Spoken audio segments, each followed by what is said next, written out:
Season of light. Nice to close on that. So this brings us tonight to Chapter 9 in the Synthesis of Yoga's first part, the Yoga of Divine Works, Equality and the Annihilation of Ego. When Sri Aurobindo wrote this chapter in the Arya, he titled it The Fullness of Renunciation. And it appeared on his birthday, August 15th, 1915. Of course, he rewrote it substantially in later years, either around 1932 or maybe in the early 1940s. As we go through it, we'll note many correspondences between what he's already written in his book, The Mother, and the basis for the Yoga of Works as we find it in the Bhagavad Gita. So,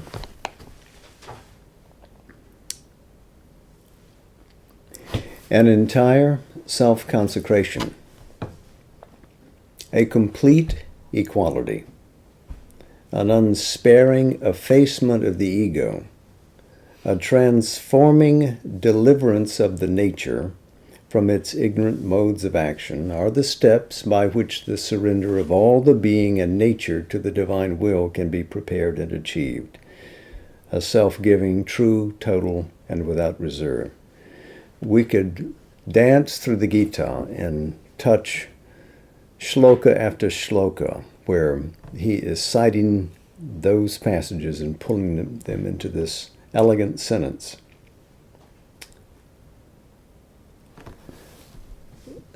The complete equality, samatha, the effacement of the ego. Of course, in the Gita, the term ahankara is not used so far as I'm aware. So the I-making sense of our natural selves, which is what in the Sankhya is the ego creator, is not used by the Gita, even though it refers to the Sankhya.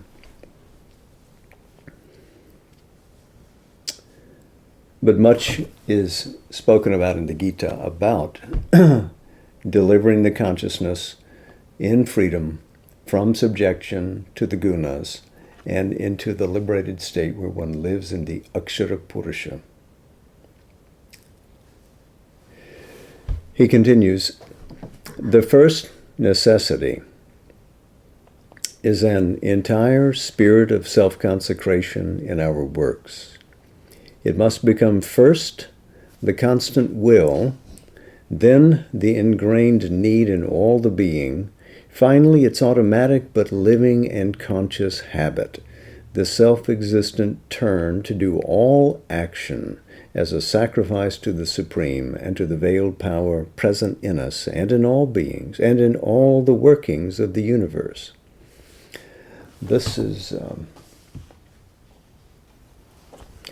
the 12th chapter in the Gita, verses 13 to 14, and it's worth having a look at that. But again, chapters 2, 3, 4, 18 are some of the chapters in which these themes arise again and again, because it is a life-affirming yoga that the Gita essentially espouses. But here in chapter 12, verses 13 and 14, he who has no egoism, no I-ness and minus, who has friendship and pity for all beings and hate for no living thing, who has a tranquil equality to pleasure and pain and is patient and forgiving, he who has a desireless content, the steadfast control of self, and the firm, unshakable will and resolution of the yogin, and a love and devotion which gives up the whole mind and reason to me, he is dear to me. So this is the entire being. The consciousness, the knower in us, the actor in us, the lover in us. All of it united in the absence of ego, in the self-giving constantly to the divine.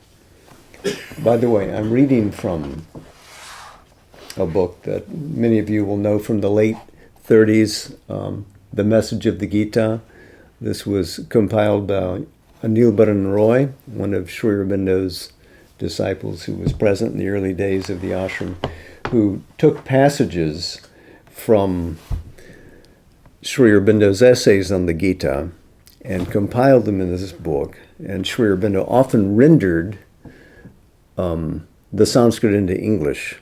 So Anilbaran did this work and in a sense wanted Sri Aurobindo to publish it as his translation. He said, no, it's not a translation, it's a rendering.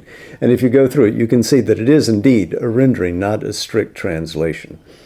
Sri Aurobindo was an extraordinary translator when he wished to be, but here, in his composition of the essays on the Gita, he was making a point. He was interpreting it largely and powerfully. And so I thought you'd like to see the book, and we're using this rendering as our translation. Full confession.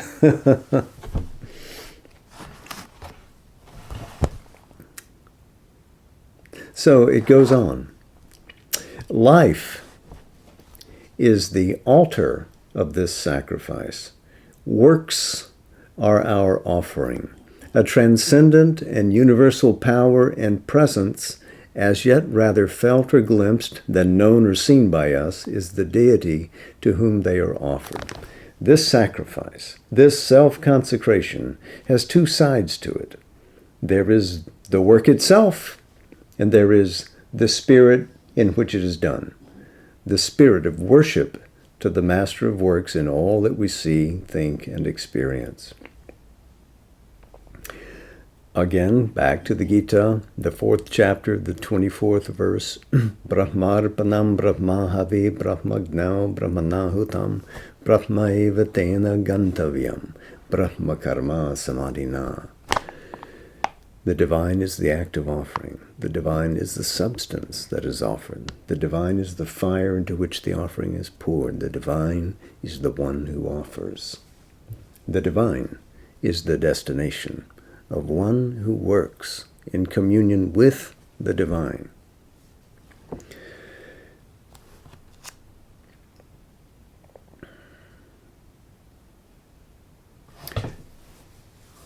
The work itself is at first determined by the best light we can command in our ignorance. It is that which we conceive as the thing that should be done, what we would call kartavyam karma. And whether it be shaped by our sense of duty, by our feeling for our fellow creatures, by our idea of what is for the good of others or the good of the world, or by the direction of one whom we accept as a human master, wiser than ourselves, and for us the representative of that Lord of all works in whom we believe but whom we do not yet know, the principle is the same. The essential of the sacrifice of works must be there, and the essential is the surrender of all desire for the fruit of our works, the renunciation of all attachment to the result for which yet we labor. And that, of course, is the 2nd chapter, 47th shloka.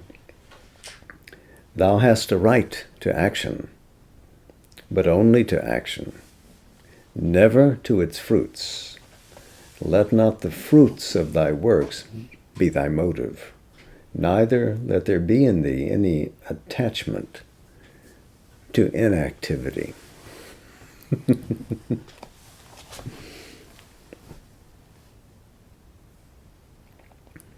For so long as we work with attachment to the result, the sacrifice is offered not to the divine, but to our ego.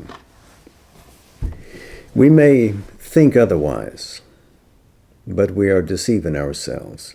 We are making our idea of the divine, our sense of duty, our feeling for our fellow creatures, our idea of what is good for the world or others, even our obedience to the Master, a mask for our egoistic satisfactions and preferences, and a specious shield against the demand made on us to root all desire out of our nature.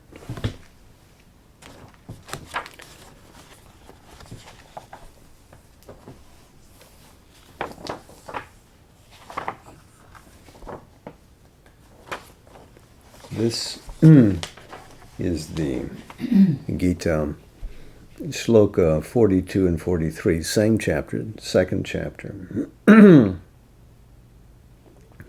This flowery word which they declare, who have not clear discernment, devoted to the creed of the Veda, whose creed is that there is nothing else. Souls of desire, seekers of paradise, it gives the fruits of the works of birth. It is multifarious with specialities of rights.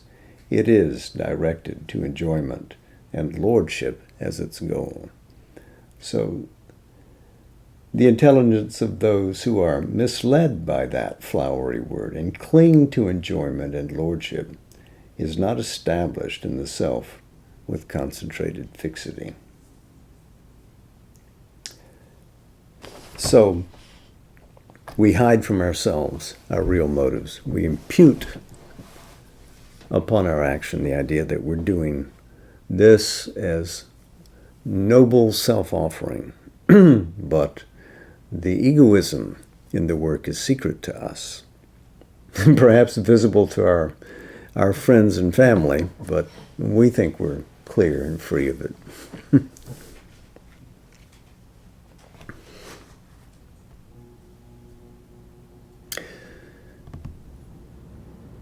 Sri Aurobindo, of course, has a right to speak of this because he had, from the moment that he came back to India from England,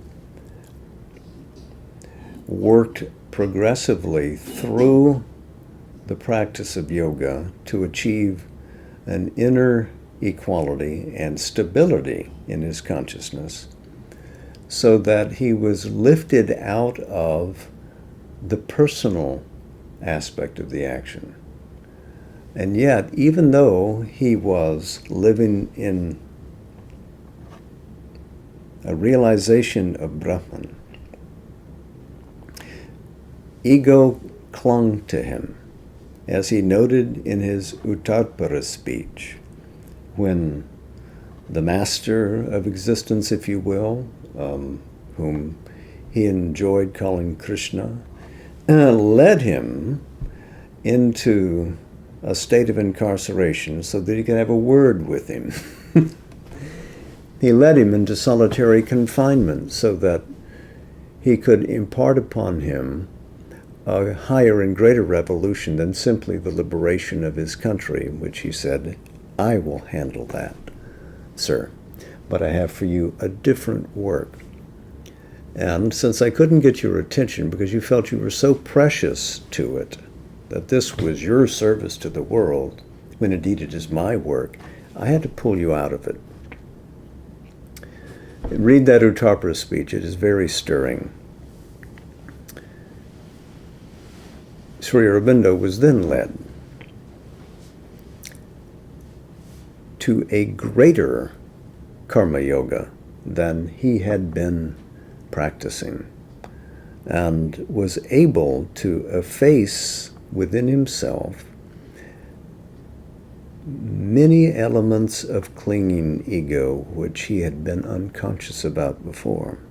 It is a practice that he took with him to Pondicherry when he went down there and established a cave of tapasya where he examined himself, the powers that flowed through him, and tried to establish a clear transmission between that will through his being into the world and a complete offering of all that he met and experienced back to that. It's that shloka from the Gita that we just recited in Sanskrit, this circularity.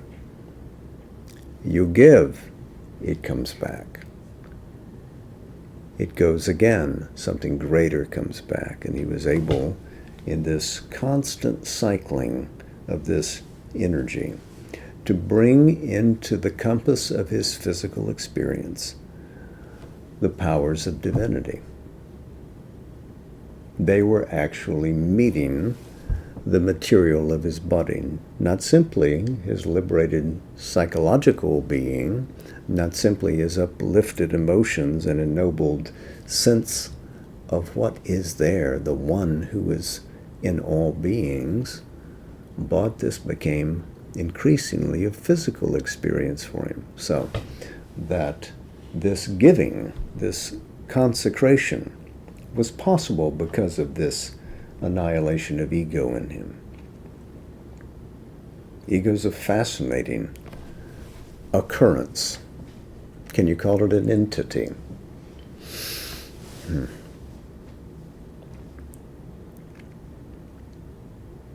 At this stage of the yoga, and even throughout the yoga, this form of desire, this figure of the ego, is the enemy against whom we have to be always on our guard with an unsleeping vigilance.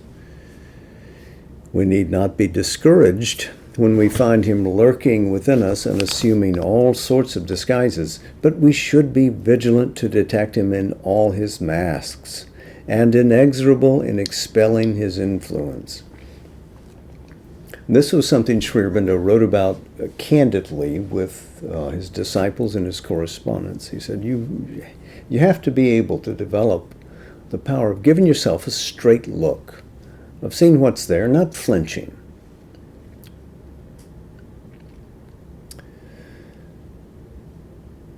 The illuminating word of this movement is the decisive line of the Gita. To action thou hast a right, but never under any circumstances to its fruit. Again, that's 247. The fruit belongs solely to the Lord of all works. Our only business with it is to prepare success by a true and careful action, and to offer it, if it comes, to the Divine Master. Afterwards, even as we have renounced attachment to the fruit, we must renounce attachment to the work also. At any moment, we must be prepared to change one work, one course, or one field of action for another, or abandon all works, if that is the clear command of the Master. Well, this is reminiscent of his book, The Mother. Remember, that was published in 1928, so a few years earlier than this, but Sri Aurobindo comes again and again back to this earlier book, which is, as I think M.P. Pundit described it, a magazine of spiritual power. So, chapter 5. If you want to be a true doer of divine works, your first aim must be to be totally free from all desire and self-regarding ego. All your life must be an offering and a sacrifice to the Supreme.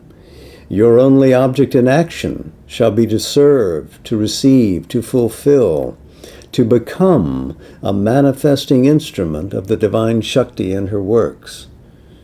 You must grow in the divine consciousness till there is no difference between your will and hers, no motive except her impulsion in you, no action that is not her conscious action in you and through you.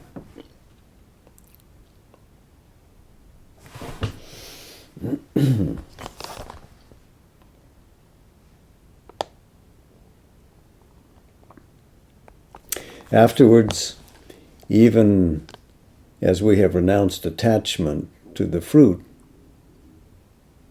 we must renounce attachment to the work also. At any moment, I read that. We must be prepared to change one work, one course, or one field of action for another, or abandon all works if that is the clear command of the Master.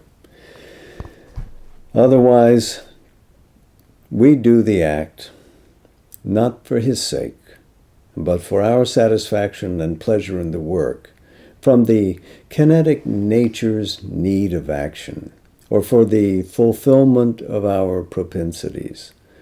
But these are all stations and refuges of the ego. However necessary for our ordinary motion of life, they have to be abandoned in the growth of the spiritual consciousness and replaced by divine counterparts. An ananda, an impersonal and God-directed delight, will cast out or supplant the unillumined vital satisfaction and pleasure, a joyful driving of the divine energy, the kinetic need.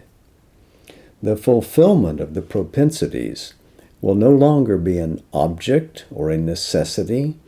There will be instead the fulfillment of the divine will through the natural dynamic truth in action of a free soul and a luminous nature.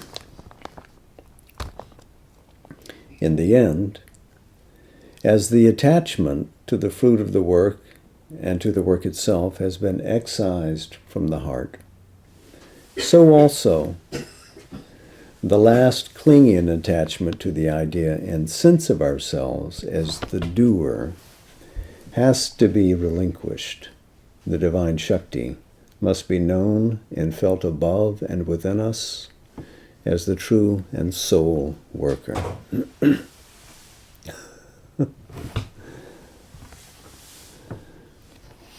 So,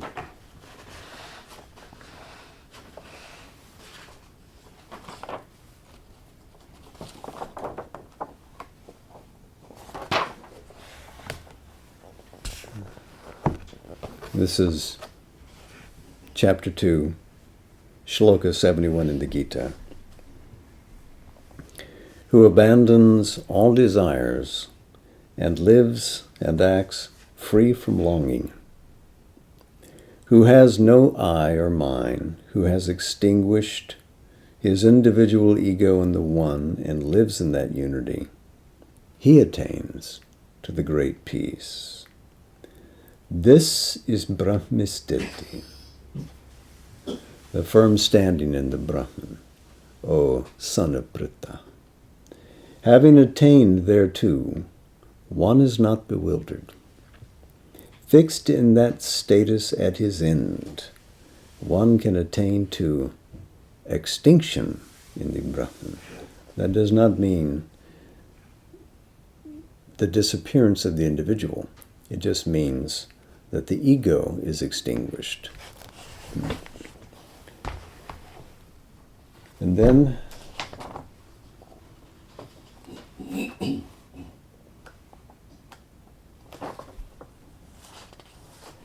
in Chapter 3, I think it's interesting to see these illustrations. Chapter 3, Shloka 27.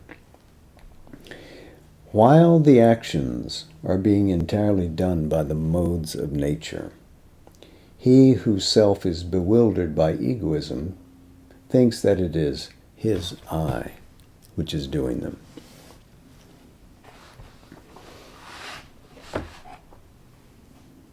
And, if I may, this is in The Mother, Chapter 5 again.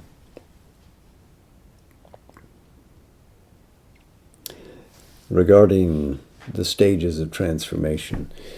While this transformation is being done, it is more than ever necessary to keep yourself free from all taint of the perversions of the ego. Let no demand or insistence creep in to stain the purity or the self-giving and the sacrifice. There must be no attachment to the work or the result, no laying down of conditions, no claim to possess the power that should possess you, no pride of the instrument, no vanity of arrogance. Nothing in the mind or in the vital or physical parts should be suffered to distort to its own use or seize for its own personal and separate satisfaction the greatness of the forces that are acting through you. Let your faith, your sincerity, your purity of aspiration be absolute and pervasive of all the planes and layers of the being. Then every disturbing element and distorting influence will progressively fall away from your nature.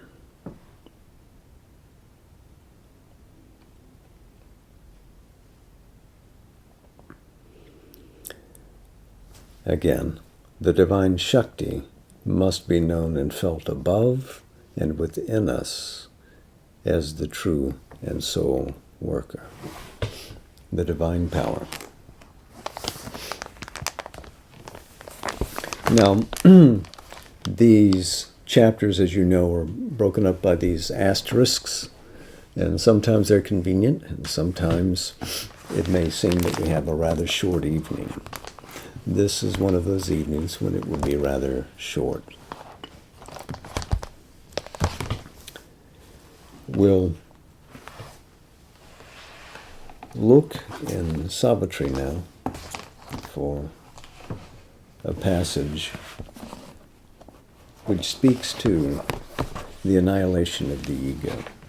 This is in Book 7, the Book of Yoga, Canto 6, Nirvana and the all-negating absolute.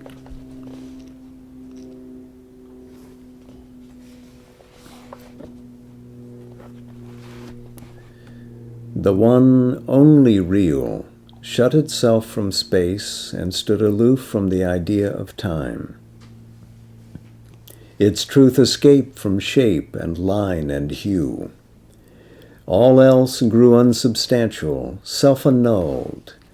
This only everlasting seemed and true. Yet nowhere dwelt. It was outside the hours. This only could justify the labor of sight, but sight could not define for it a form.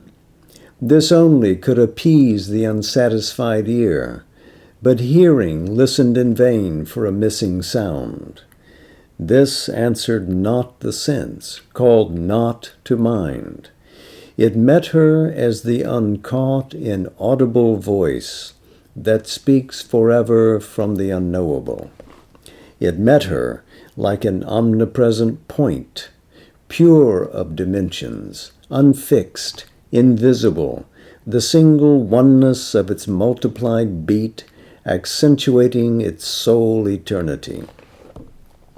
It faced her as some vast naught's immensity, an endless no to all that seems to be, an endless yes to things ever unconceived, and all that is unimagined and unthought, an eternal zero or untotaled aught, a spaceless and a placeless infinite.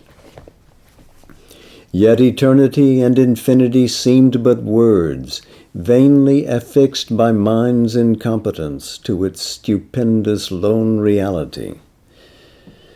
The world is but a spark burst from its light, all moments flashes from its timelessness, all objects glimmerings of the bodiless that disappear from mind when that is seen. It held, as if a shield before its face, a consciousness that saw without a seer, the truth where knowledge is not, nor knower, nor known, the love enamored of its own delight, in which the lover is not, nor the beloved, bringing their personal passion into the vast, the force omnipotent in quietude, the bliss that none can ever hope to taste. It cancelled the convincing cheat of self. A truth in nothingness was its mighty clue. If all existence could renounce to be, and being take refuge in non-being's arms, and non-being could strike out its ciphered round, some luster of that reality might appear. A formless liberation came on her. Once sepulchred alive in brain and flesh, she had risen up from body, mind, and life. She was no more a person in a world. She had escaped into infinity. What once had been herself had disappeared. There was no frame of things, no figure of soul. A refugee from the domain of sense, evading the necessity of thought, delivered from knowledge and from ignorance, and rescued from the true and the untrue. She shared the superconscient's high retreat beyond the self-born word, the nude idea, the first bare, solid ground of consciousness. Beings were not there. Existence had no place. There was no temptation of the joy to be. Unutterably effaced, no one and null, a vanishing vestige like a violet trace, a faint record merely of a self now past, she was a point in the unknowable. Only some last annulment now remained, annihilation's vague, indefinable step. A memory of being still was there and kept her separate from nothingness. She was in that, but still became not that. This shadow of herself, so close to naught, could be again self's point d'appui to live, return out of the inconceivable, and be what some mysterious vast might choose, even as the unknowable decreed. She might be naught, or new become the all, or if the omnipotent nihil took a shape, emerge as someone and redeem the world. Even she might learn what the mystic cipher held. This seeming exit or closed end of all could be a blind, tenebrous passage screened from sight. Her state, the eclipsing shell of a darkened sun on its secret way to the ineffable. Even now her splendid being might flame back out of the silence and the nullity, a gleaming portion of the all-wonderful, a power of some all-affirming absolute, a shining mirror of the eternal truth to show to the one and all its manifest face, to the souls of men their deep identity. Or she might wake into God's quietude, beyond the cosmic day and cosmic night, and rest appeased in his white eternity. But this was now unreal or remote, or covered in the mystic, fathomless blank. In infinite nothingness was the ultimate sign, or else the real was the unknowable. A lonely absolute negated all. It effaced the ignorant world from its solitude and drowned the soul in its everlasting peace. End of Canto 6.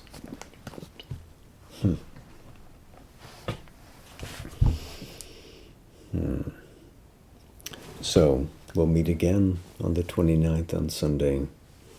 And bid adieu to 2019.